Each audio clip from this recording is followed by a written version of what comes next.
Welcome back to Beyond the Uniform. I'm Justin Asiri, and each week I meet with a former member of the armed forces to learn about what they do now in their civilian career, what they do, how they got there, and any advice they'd give to someone else who wants to pursue that as a career path.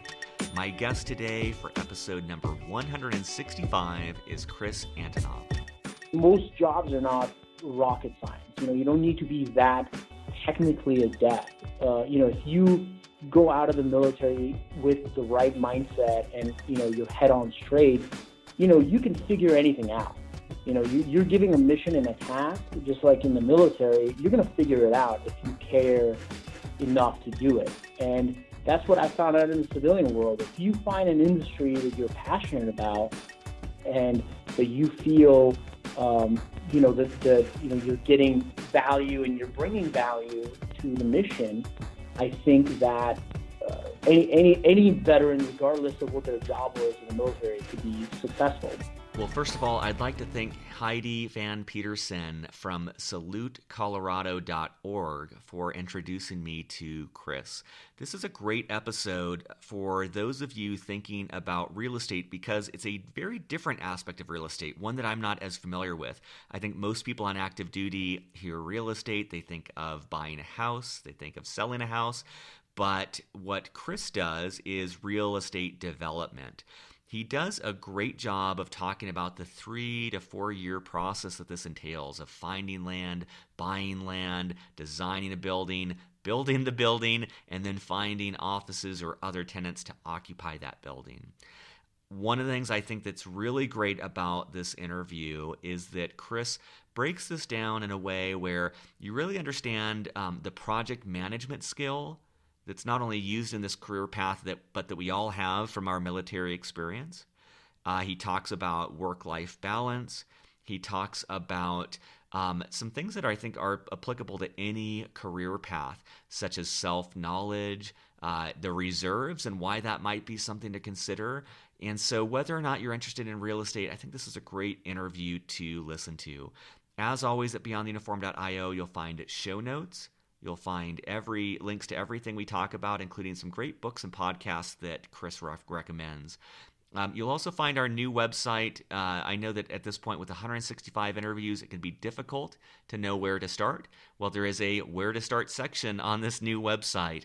You can also find, by different industry and functional roles, interviews, the top interviews related to each of those. So if you are in an exploration phase and considering lots of different career paths, this is a great way to just kind of dabble, to get a little taste of what each career looks like from a variety of different perspectives from veterans. So with that, let's dive in to my interview with Chris Antonov. Joining me today in Boulder, Colorado is Chris Antonov. Chris, welcome to Beyond the Uniform. Thanks, Justin. Great to be here. So I wanted to give listeners a quick background. Chris is the Director of Development at Morgan Creek Ventures, which is a boutique real estate development firm that's focused on leading-edge approaches to sustainability and building design. Their real estate portfolio ranges from offices and mixed-use redevelopment to ground-up residential and preservation communities. Chris started out in the Marine Corps, where he served for 11 years in a mix of active duty and reserves. And so, Chris, maybe to start things off, I understood a part of what I just read about Morgan Creek Ventures, but could you explain, just to maybe someone who's on active duty, who has no clue about real estate, what is it that Morgan Creek Ventures does?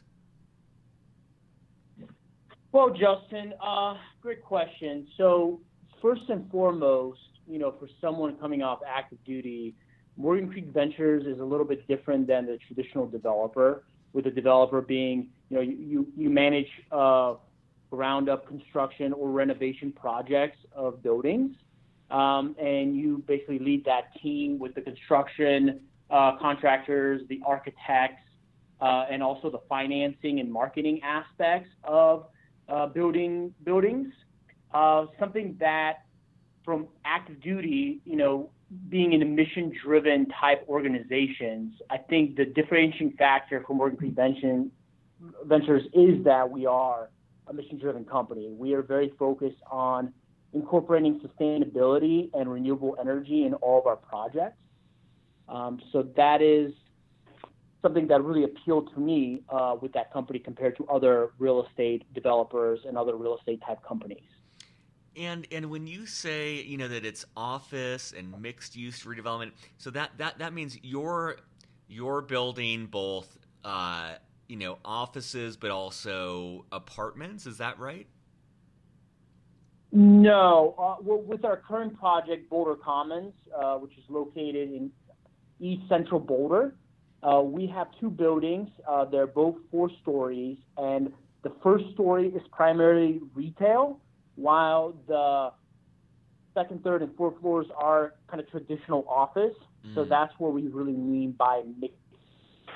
And when it comes to residential, for example, you can have a apartment building, and this is becoming more common in kind of urban core areas in America, where you would have a ground floor retail component, and then the upper floors are going to be residential. So that's kind of what's meant by mixed use. Okay, great.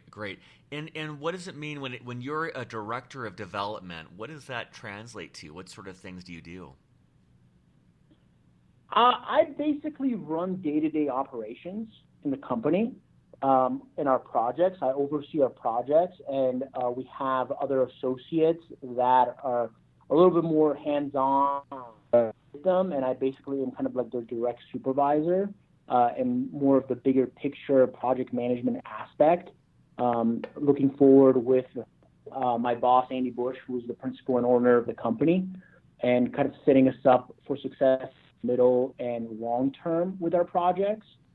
So those are kind of my primary focuses. So does this then, for real estate development, I'm just guessing, and correct me on the pieces I'm wrong, I'm guessing that in general for real estate development, it starts as early as buying land and then finding people to build something on that land, and then finding who's going to rent and occupy that building once it's built. Is that kind of the broad strokes of this? Yes, absolutely. I mean, you're taking it depends on the development. Sometimes you're going to have an existing building that you're going to renovate and make it better and capture that value through increased rents. But in our current projects, with my experience with the company has been really from the ground development of new buildings. So that absolutely involves, buying the land, finding the site, finding the right market that you want to develop in and put in new buildings. And once you have that, finding the right opportunity, going through negotiations to buy the land. And then from there, you start, really working with a design and development team, which, involves the architects to really come up with a great product that can be approved by the city, and going through city permits and working with the local government to really get a building that fits with their vision of their community is extremely important, and working with, citizens as well, the local community, to get people on board with the project. And then working with a general contractor for construction to come up with, a schedule, a plan, a budget for the project. And then from there, once the building is approved, you have a building permit from the city, then you do the construction, and that involves obviously the general contractor, but also, as a developer, you're a project management kind of, since you spoke in the whole wheel of the development team. So you pretty much manage the architect and the construction, and as well as the financing in order to get the capital you need to do the day-to-day construction operations you need to do. And you're kind of the central person dealing with all that. And from there, once you get to a certain point, you start a leasing process, which is you're working with real estate brokers to market the building and find tenants for it and start signing leases.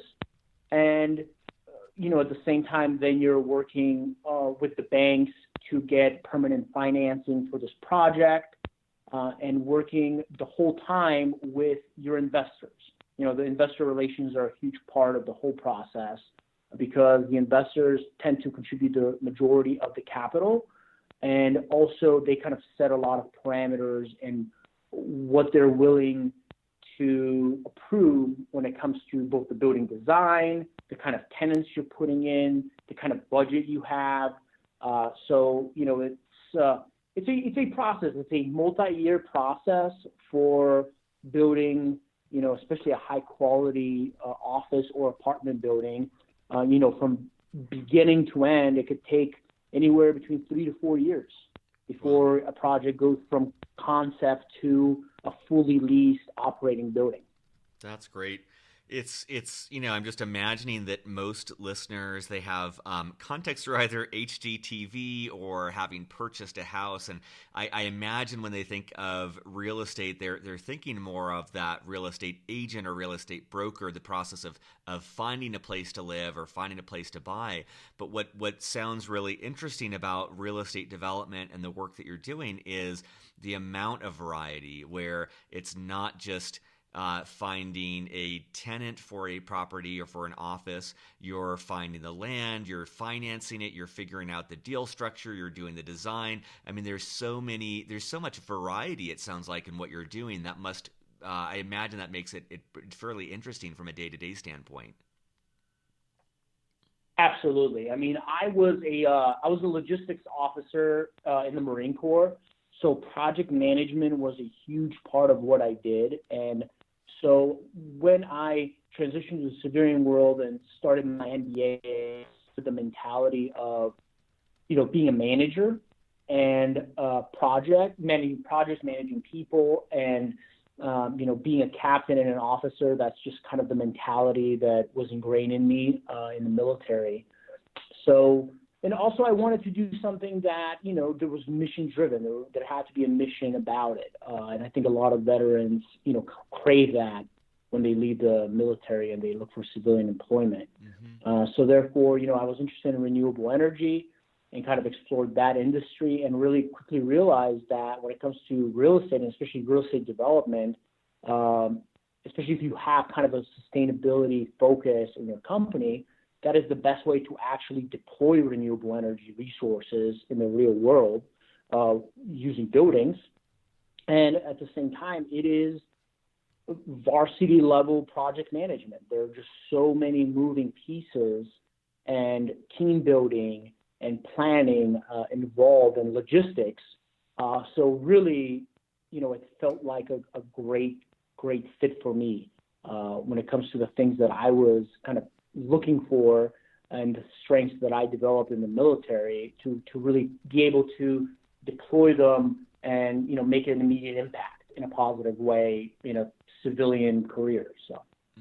That's great. And I appreciate your pointing out about the mission-driven aspect. I think that that's definitely true from my experience in these interviews. But also I appreciate how you're pointing out that I imagine for most veterans, my experience was like this as well, a fair bit of our work, regardless, I was on submarines, you were in the Marines. I think most veterans have a lot of experience in project management, making sure the trains are arriving on time and overseeing lots of different employees, just to use a civilian term of doing different things. You're kind of making sure they're all coordinating to get everything done on time. And I love that you found a career path that takes advantage of that. It takes your extensive experience in project management, project planning, and of course what you're doing is different in the Marine Corps, but a lot of the skills that you developed help you in that role. Is that fair to say? That is absolutely fair to say. I mean, looking back at my military experience, really the intangible skills that I got, that really any service member, if they want to get them and ingrain them in them, they will, because the military offers that to you in spades. The discipline, the attention to detail, the communication skills, really working with people and developing teams and understanding, the strengths and weaknesses of different people, and, being timely and efficient and professional. All these things have been really what has set me up for success. I mean, like with the military and with the civilian world, I mean, most jobs are not rocket science. You don't need to be that technically adept. If you go out of the military with the right mindset and, your head on straight, you can figure anything out. You're giving a mission and a task, just like in the military, you're going to figure it out if you care enough to do it. And that's what I found out in the civilian world. If you find an industry that you're passionate about and that you feel, that you're getting value and you're bringing value to the mission, I think that any veteran, regardless of what their job was in the military, could be successful, because really, whether you're a logistics guy, an infantry guy, a technician, you get things done. And that's what really is the most valuable skill overall in real estate development, in my opinion. That's great. I love that attitude, and I think that that's very true. And I think that some of the core attributes that people obtain in the military is that discipline, attention to detail, work ethic, integrity. There's so many things, whether or not listeners realize that, like the time in active duty is really refining all of these skills. And then I love taking that discipline and that focus and, like you said, applying it to whatever career path. And there's always going to be some sort of steep learning curve, but if you go into it realizing like, hey, this will be tough to learn a new industry, or it'll be tough to learn real estate development, but I have that discipline to be able to do it. I think that's exciting, because that allows a veteran to pursue any career path. And I think you're a great example of that, because there's, the functional knowledge I'm imagining you had to use in real estate development was completely new, but you just applied that discipline and work ethic to figure it out and to get the job you wanted. Yeah, no, it is you, but it isn't in some ways as well, because you are dealing, when you build a building, you're dealing with very similar things that you do in the military, because you are dealing with people, with teams, you're dealing with timelines that you need to hit certain milestones in order to accomplish the overall mission, which is to construct the building and have it operational.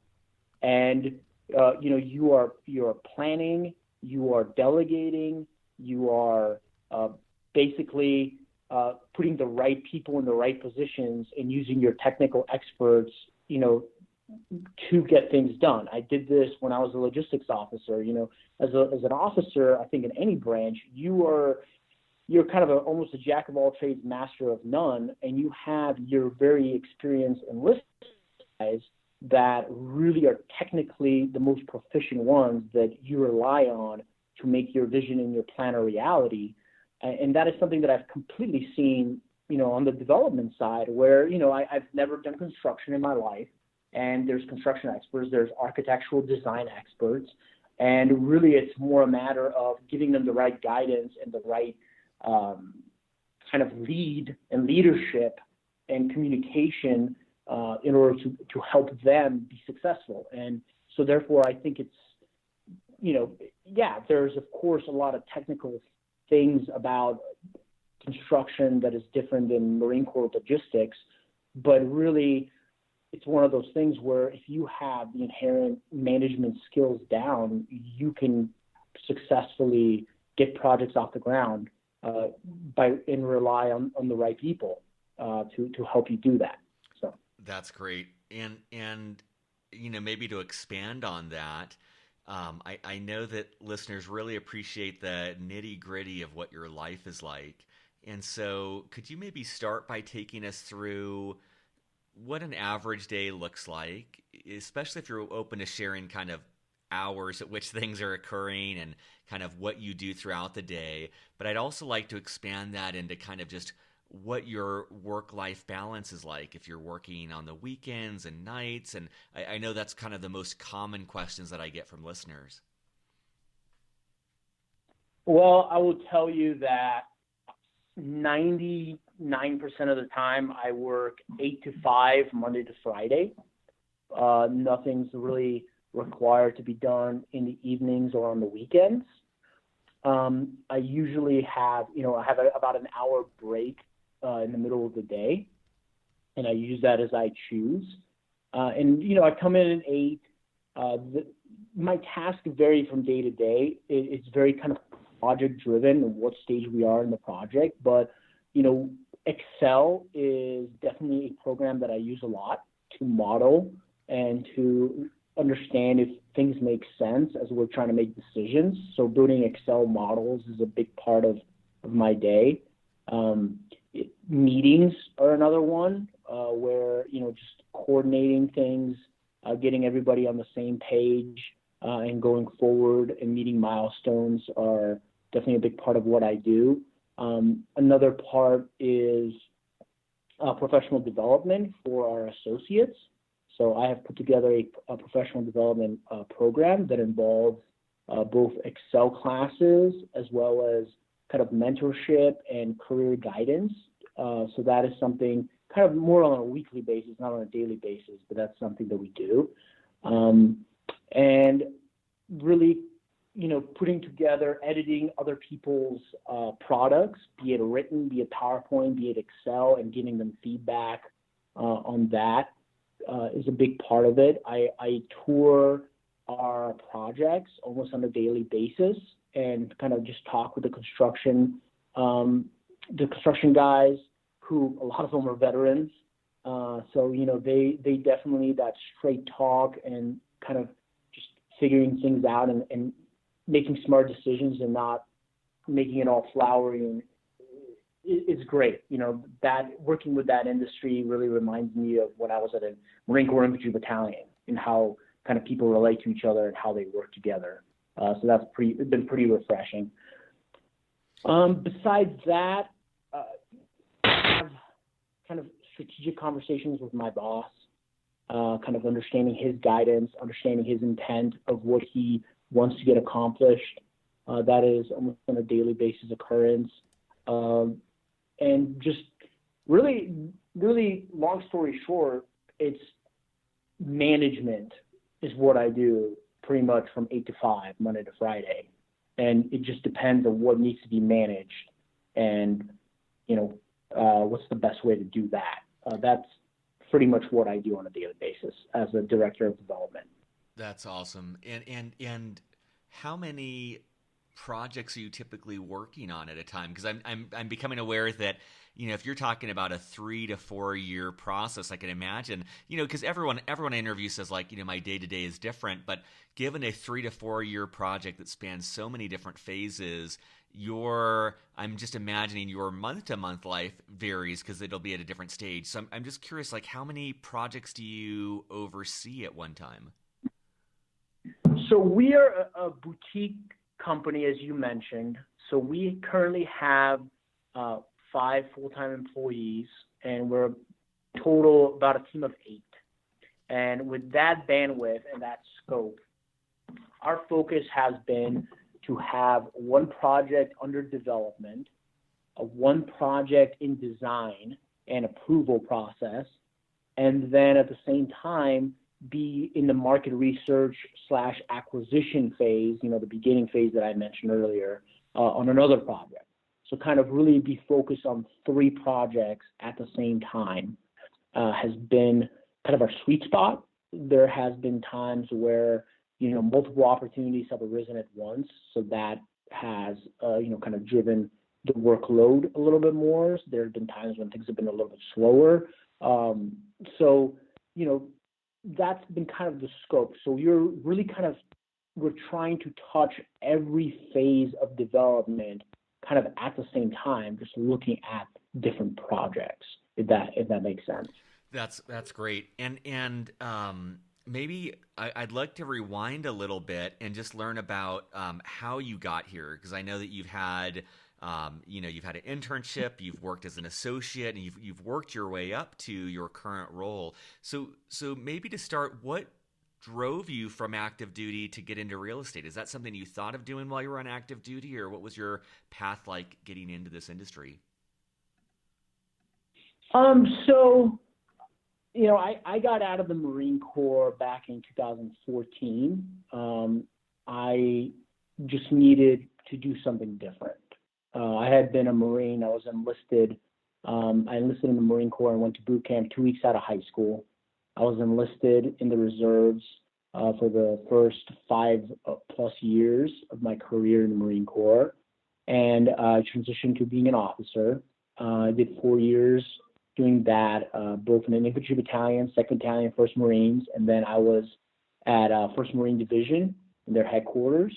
And then once I got out, I decided to go travel. I traveled for 6 months, and I did a big Asia and Europe trip to really kind of clear my head and get my priorities in order. At the same time, before I did that trip, I studied for the GRE because I wanted to go to graduate school. I figured that, I have the GI Bill and maximizing my education before I really entered the workforce would be the best way to do it, because I understood that once I started a job and then you try to, you start a family, you have a job, and then you try to backtrack into doing master's level work, it's extremely hard. So I decided to try to knock that out as soon as possible. So, I got my GRE, got my application in, and during my trip, I was actually accepted to the University of Colorado in Boulder for their MBA program. I really was focused on an MBA because I just felt it best fit my skill set that I developed as a logistics officer in the Marine Corps. I love, like I mentioned earlier, managing people and projects, so that's what I wanted to do. And an MBA kind of equates to being a manager to me in my simplistic views at the time. I pursued that. I love Colorado. I love the outdoors. I love kind of the culture out here. And I love Boulder as a great town, beautiful area. Really enjoyed it, really positive energy. So, I wanted to be here and live here. So applied to the school, got accepted. And coming in, I came in with a completely open mind. I didn't have real estate at my forefront or really as a interest. I've always had a kind of side passion for building something. That has always been very rewarding for me and appealed to me. And I kind of stumbled upon the real estate program, which is definitely the premier MBA kind of track in University of Colorado in Boulder. And stumbled upon it, and I just saw a great fit. So I decided to pursue it as at least an internship and just, kind of dabble in the industry, see if it's a fit for me. And if it's not, I did my internship, I can do something else once I graduate, right? So I was extremely lucky to stumble upon Morgan Creek Ventures, kind of a small shop, a mission-driven shop in Boulder, and all those things really appealed to me. So I was lucky enough to land an internship with them, and ever since then, it just fit. It just worked, and I enjoyed the work. I was passionate about what we were doing. I liked the team that I was working with.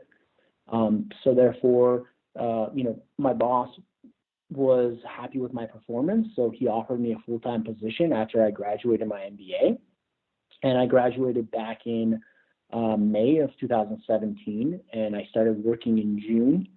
And then in November, based on my performance, my boss decided to promote me from associate to director. And really the difference was that I just took on more of a leadership supervisory role with that. And I've been doing that kind of ever since, and really enjoying it. If someone listening wanted to get into real estate development, how essential is that MBA? It sounds like it played a role in helping you figure out what you wanted to do. Is that something that you think people need, or is that not as necessary? I think it's extremely helpful.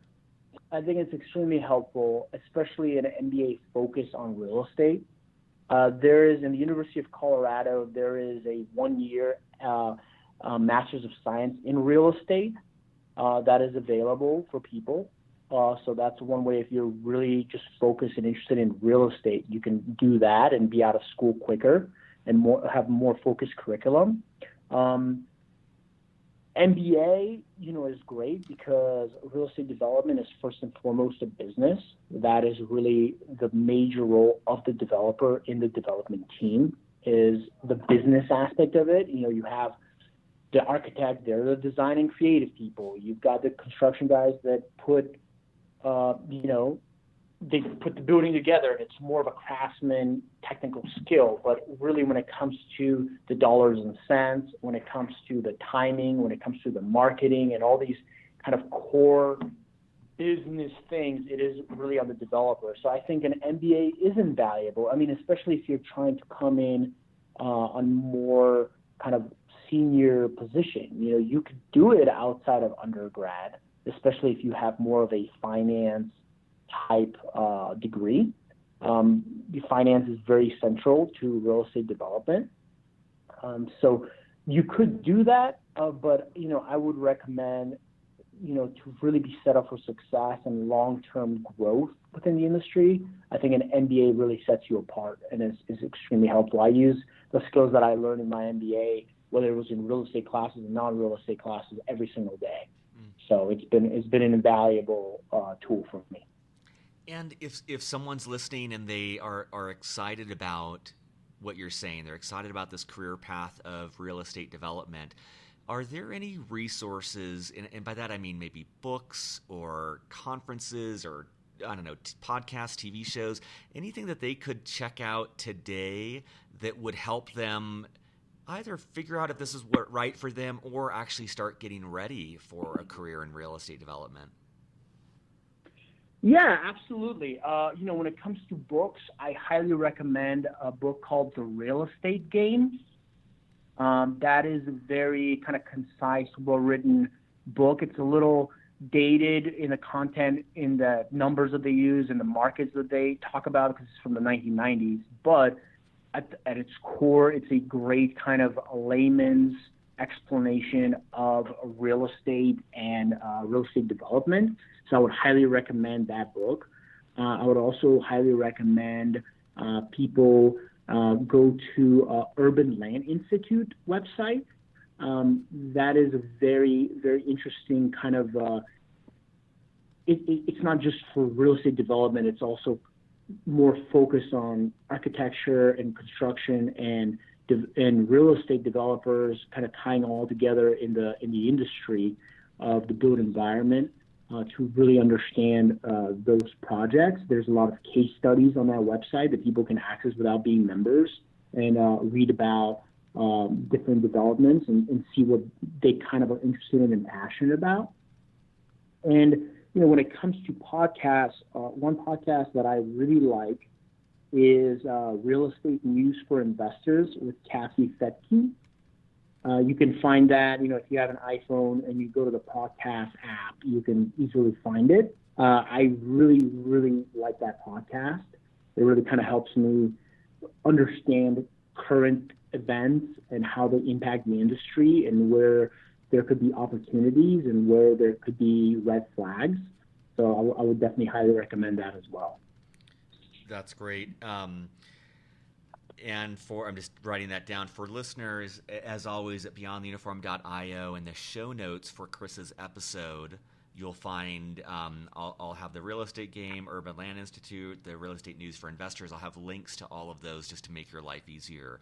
But that's great, Chris. I think that those are, what I like about that is that listeners now have a book, a podcast, and a website to check out, and I think that's good formats, especially those case studies on the Urban Land Institute sound interesting, because I know that back, a long time ago when I was trying to figure out what to do, it was helpful to read these case studies and get a sense for what people were doing and what the situations were like that people encounter. You had also mentioned that you use a lot of Excel on the job, and it's great because it sounds like that at Morgan Creek that you guys were training your associates and you're helping them learn these skills. Have you found any other resource that you would recommend to people if they want to try to buff up their Excel skills? Because that seems like a relevant skill set for real estate, for finance, for consulting, for so many different industries. Do you know of any other resources to help them with Excel in particular?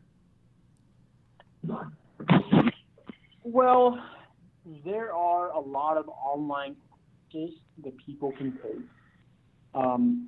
Urban Land Institute, as a matter of fact, actually offers these kind of webinar type courses that people can take. There are a lot of just online videos that people can take to and watch and kind of do as you see. That tends to really kind of help with Excel for me personally. I'm very much I need to get hands-on and actually put in the formulas and see what it does inside a model. But, a lot of these things are very much available for free online when it comes to really just understanding the basic concepts of real estate business modeling. So people can definitely access that.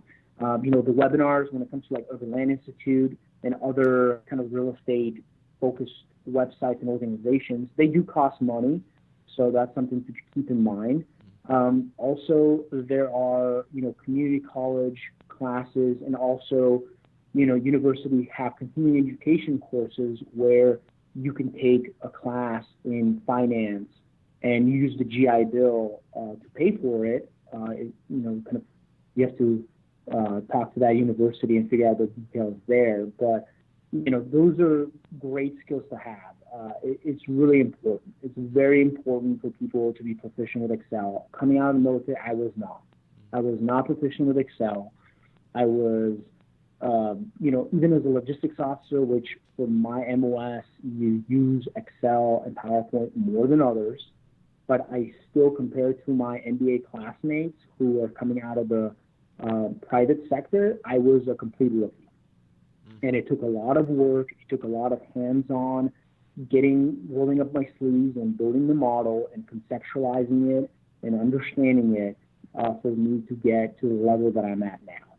So, but that is one of the most valuable skills, because especially if you want to lead people and manage things, well, Excel is the base thing that we use to build a business model for a project. And once you build that model, you understand everything that's really going on with that project. It's the best way to do that. And then from there, you can manage it, because based on really the numbers, which is money is the lifeblood of business, you see this, you doing this decision has this second and third order effect. So should you make that decision or not? And that is, at the core of management, is making decisions and doing that in an informed way. So for anyone really interested in real estate project management, those things, they really need to learn Excel. It's a very valuable skill. I echo what you're saying. I'm just thinking when I was on the USS Alaska, I was like the Excel guru, and in retrospect, it was such a joke because I didn't know anything. I think I figured out how to make a cell change color based on what I inputted into it, and that made me like this Excel god. And then in business school, I took just a beast of a class, financial modeling, and it was just unreal. And that was like, some days were like 10 hours a day working on these models, and you learn all of these shortcuts. You learn all these incredible things that you can use. But it's one of the things I'm appreciating about what you're saying is that I just think that Excel is a tool that is used in so many different careers. Even in entrepreneurship, the amount of time I spend on Excel is absurd. And so I like what you're saying is like investing that time. And I think it's an exciting time to be leaving the military, in that there are so many online and often free resources to help you learn all of these things. So that's an advantage as well. One thing that I wanted to ask about, Chris, is that you had talked about, like, you went to a boutique real estate development company, and I can imagine there's a lot of advantages there in terms of the intimacy of the group and the learning opportunities and the opportunities for upward mobility. And I'm just kind of curious, could you lay the stage as well? Like, are there common players on the opposite extreme? Are there like real estate development firms that are much bigger if someone wanted to start a search with maybe a nationwide type company? Absolutely. I mean, there are enormous real estate development companies that are nationwide, even worldwide, that people can apply to. It is, we are on the low end of the when it comes to size compared to other companies.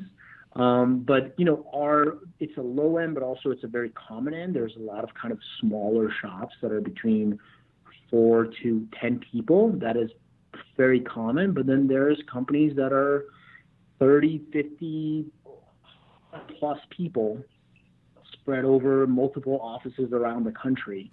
There's different benefits and negatives to both approaches. I chose a small shop because I get to touch every aspect of real estate. Beyond the things that I mentioned to you that I really kind of focus in on a daily basis. I see the marketing, I see the leasing, I see the construction, I see the finance, every aspect of the business, the negotiations, how big that is, in the business world, to just negotiate and communicate with people, how you're communicating with them, all these things. I get to touch all of that. And I did it as an associate and now as a director even more. So it's huge value there because, I'm brand new to the career ultimately, and as much as I can soak up in the first few years, the better, in my opinion. But, maybe the negative for some people are that, I'm becoming more of a jack of all trades, but am I completely mastering one aspect? Well, maybe not. But I am kind of more geared towards being a manager who works with technical experts. That's kind of my focus. Yep. If you want to be a technical expert on something, be it, hey, you want to be a complete guru analyst when it comes to, Excel and modeling and being really, really, really proficient on that, a big firm could be a better fit because a big firm, they look at a ton of projects, a lot of opportunities, a ton of projects. You're constantly analyzing, you're modeling, you're very hands-on with that. And, you get just technically more proficient, in my opinion. But at the same time, that's what you're doing. If you're in the finance department, you're going to do the finance stuff, and you're going to be very much siloed, especially in the beginning as a kind of a junior member, from the other aspects of real estate, of the business. You're just going to be siloed from that, and you're not going to get to experience as much as you do in a smaller shop. So it just kind of depends on what a person likes. If you enjoy being in a larger organization like, your service that you were in the military and you enjoy that, there's large companies that are more nationwide and bigger scope that you can focus in on.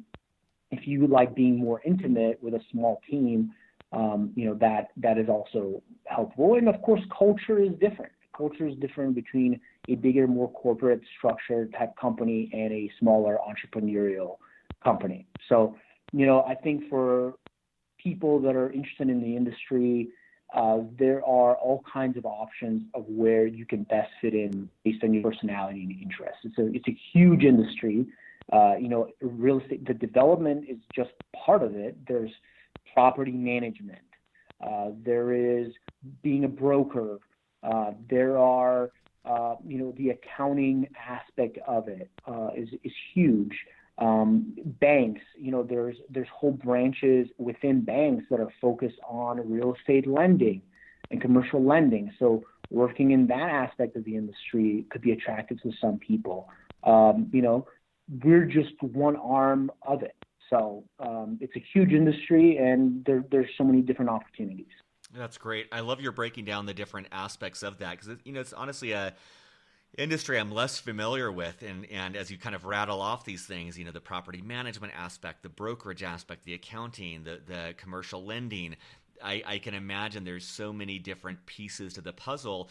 And I like what you said there, which is I'm imagining in a more small shop and boutique shop, and I think this probably applies to every industry. If you're in a small shop or a startup, or in your case, this boutique residential or real estate development company, you get exposure to all the different aspects of the company and what goes into it, and you become perhaps more of a generalist, but you get wide exposure to everything that goes into making the sausage.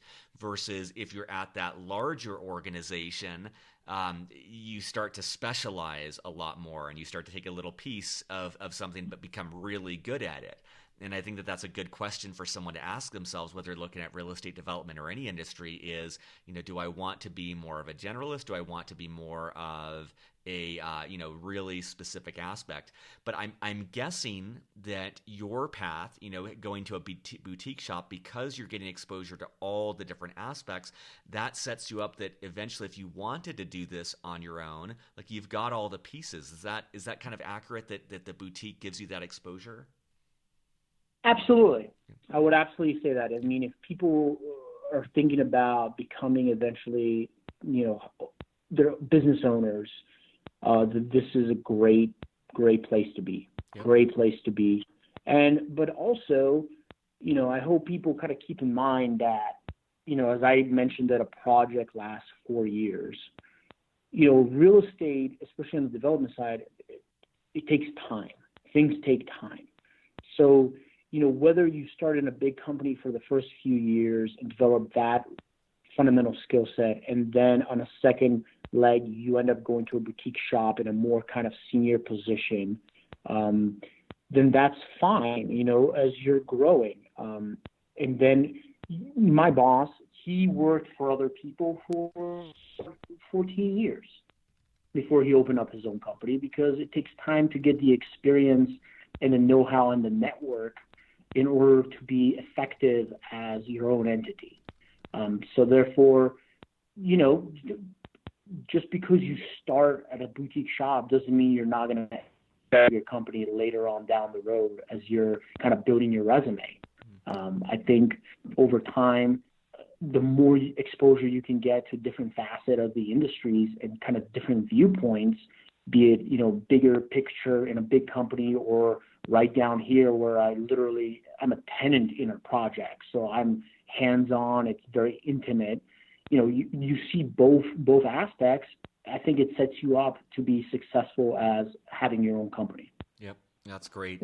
Well, I always like to keep the last question open-ended, and that's, is there anything that we haven't talked about today that you want to make sure that you share with listeners before we wrap up? I mean, I would say, as you're getting out of the military, really look yourself in the mirror and be honest with yourself of what your strengths are, what your weaknesses are, and what you're really fundamentally passionate about. And use that to kind of guide you in your next steps of what you want to do. I would also advocate, I'm a big advocate of education, and military members, especially in this day and age, have a massive advantage on their civilian peers in that they are able to go to school for free and actually get a stipend, like a salary while you're going to school. So for you not to take advantage of that opportunity, I think is very foolish, especially in the long term. And taking advantage of that education right out the gate is something I would highly recommend. It's worked out really well for me. And having that education kind of geared to what I realized were my strengths and my passions really set me up for success. And, I gear myself towards an industry that, I found interesting and dynamic enough to kind of keep me engaged and happy. Has been great. But yeah, I mean, the transition process has been, really, really interesting. Something that I did right out of active duty, actually, is I joined the reserves. And I was still a part-time Marine officer. I actually ended up being a company commander. I led 170 Marines 1 week in a month, 2 weeks a year. And that was actually a great transition point for me from going to the Marine Corps being my life to it not. It was a kind of a good bridge to just do a few years in the reserves while I was getting all my other things in order. And with the reserves, there was also opportunities to go on active duty and deploy if that's kind of where a person is in life and they uniform. They have that kind of flexible opportunity with the reserves to do that. So that's something that, a lot of people leave active duty with kind of a sour taste in their mouth for the military. And they're like, hey, I'm never getting a haircut or putting on a uniform again. It's like, hey, I would advise people to kind of slow it down, really kind of think about it in a sober way, and give the reserves a hard look, because that has been another thing that I did as part of my transition that ultimately I found very beneficial. So I would say, you asked for one thing, but I kind of gave you three things. I would say education, I would say knowing yourself, and I would say look at the reserves as a good bridge from active duty to civilian life.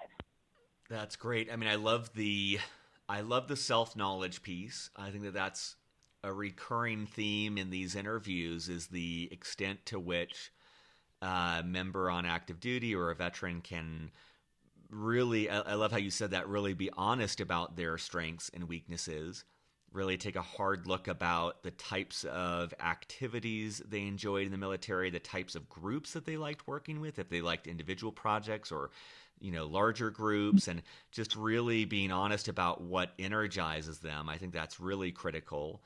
And I also really appreciate the thought that using that GI Bill, if you have that, such a great resource.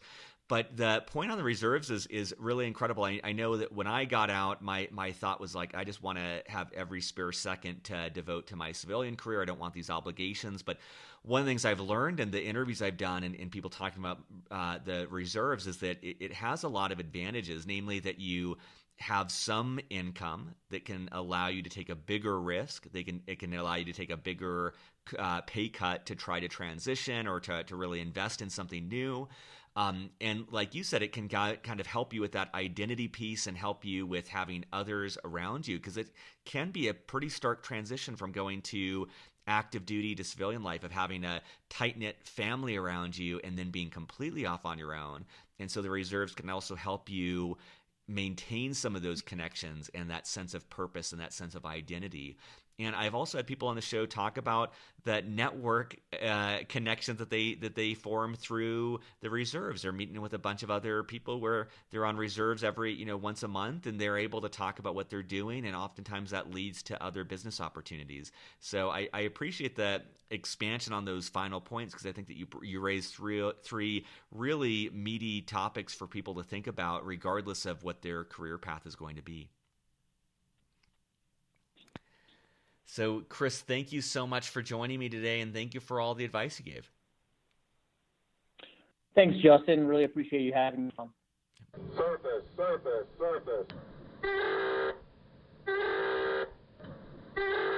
All right. Well, thank you for listening. I have really enjoyed these interviews of looking at a variety of aspects of real estate. I'm trying to get a couple different people on, so stay tuned.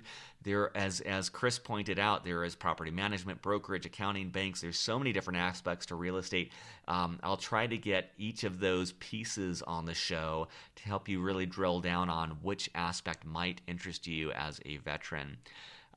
As always, if you have feedback, please add a comment in the show notes or email me at justin@beyondtheuniform.io, and I will be back next week on this Monday and Thursday cadence that we're currently using with more interviews with military veterans about their civilian career. Take care.